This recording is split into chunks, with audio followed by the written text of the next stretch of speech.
In today's video, I'm going to teach you how to reactivate a QuickBooks Online subscription. If your subscription has lapsed and you're looking to get back on track, follow these simple steps to get your account up and running again. First things first, navigate to the QuickBooks website.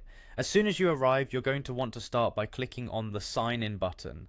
This will direct you to the login portal. Choose QuickBooks Online from the options. Once you're there, it's time to type in your credentials. Make sure you have your email or user ID and your password at hand. Enter them carefully. Once inputted, click Continue to proceed. Upon entering your account, direct your attention to the menu and select Settings.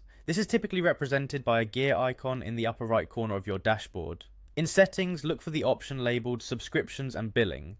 This section is dedicated to managing your account's financial settings. Once you're in the Subscriptions and Billing section, you'll see an option to resubscribe. Go ahead and click on that. This will begin the process of reactivating your subscription. Following this, you will need to select a payment method. Whether it's credit card or bank transfer, make sure the payment method you pick is accurate and up to date.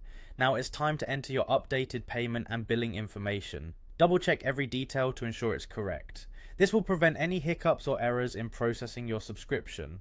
Once all the information is in place and you've reviewed it thoroughly, click on Resubscribe again.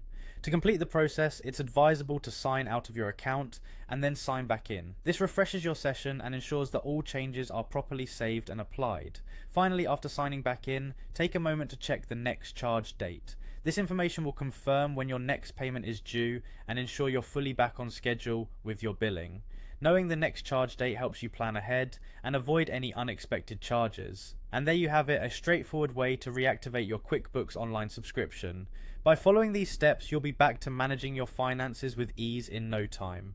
Remember, keeping track of your subscription status and billing information is key to smooth, uninterrupted service. Thank you for watching and happy bookkeeping.